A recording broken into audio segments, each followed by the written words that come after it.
Let me tell you a little bit about the model. It has I'm sure you really want to all look at this. You know, well, I won't go into it. Okay. What I like to say is this model is simple enough that even a public relations person can understand it in one picture. Imagine people in 3 possible opinion states. We can expand it or do 2. You're either favorable to Toyota, you are neutral to Toyota, or you are unfavorable to Toyota. Pretty simple, right? Well, we're being bombarded by news every day. Some of the news is positive. And that, you see the green lines, if a person who's negative receives some positive news, well, they may move to neutral, some of them. Some of them may move to a positive position. But we're also getting negative news every day, and it might move people in the other way. So we have these people moving back and forth from position to position. Our mathematics that I just showed you, all it does is evaluate the speed of that movement.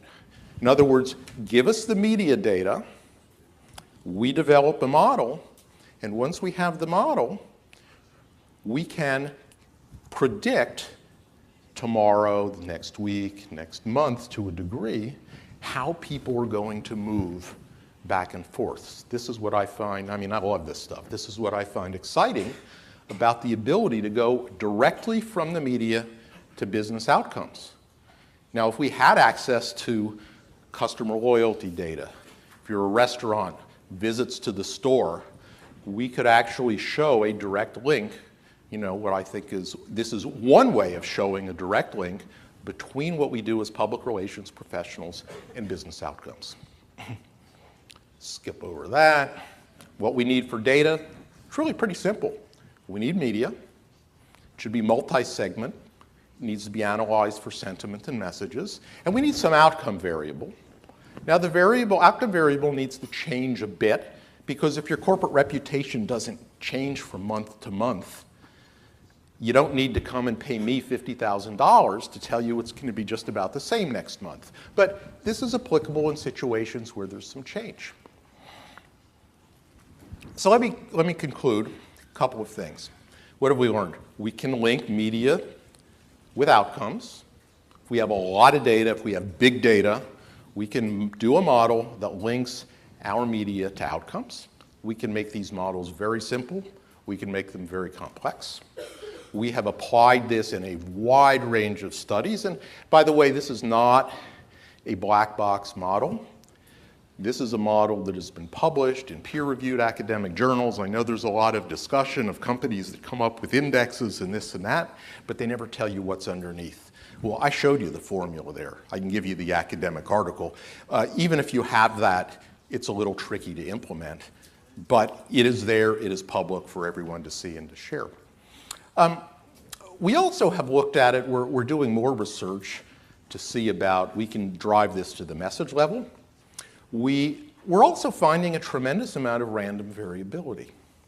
And we're digging into this more because in some cases it looks as if a company like Toyota goes through long periods when the variability is very random. And then there's an event of some kind that moves it up or down, and then you go through a long period of randomness. To understand exactly what the dimensions of randomness are and what it takes to move something up or down. Let me finish talking literally about prediction and forecasting. You know, one thing we found is we can look ahead with this to a certain degree. I find it interesting that people will listen to a presentation from me on this topic and they'll say, gee, the world can turn on a dime, social media, we have to respond really quickly. And then they'll say, okay, well, can you take your model and tell me what's going to happen in 4 months? And you can't have it both ways. Maybe in the old days, but now management has to be fast, it has to be nimble. As some of the crisis presentations said this morning, you've got to be, see my last bullet, we have to have strategic responsiveness. And what we can do is about like what you see in the upper right. I grew up in the east coast of the United States. You know, that's a hurricane forecasting map. Well, hurricane forecasts are probably good 3 or 4 days ahead. They're good soon enough so that you can take action, but they're not going to tell you what's going to happen next month. We can separate more likely scenarios from less likely scenarios. We can understand what's going to happen if you have the biggest disaster you've known in the past 5 years. And we can give you, as shown in the lower right, we can give some more and less likely scenarios or outcomes. This is just one model. It may not even be the best model. But I think we need, as a profession, to be thinking bigger about the use of big data. We're going to be asked about it. There's going to be a lot of hype.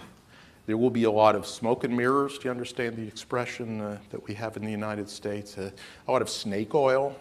You know, a lot of stuff that doesn't mean anything.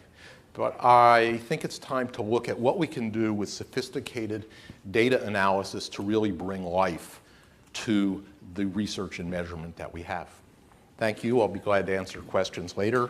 And if you want the academic publications behind this, I'll be glad to send them to you.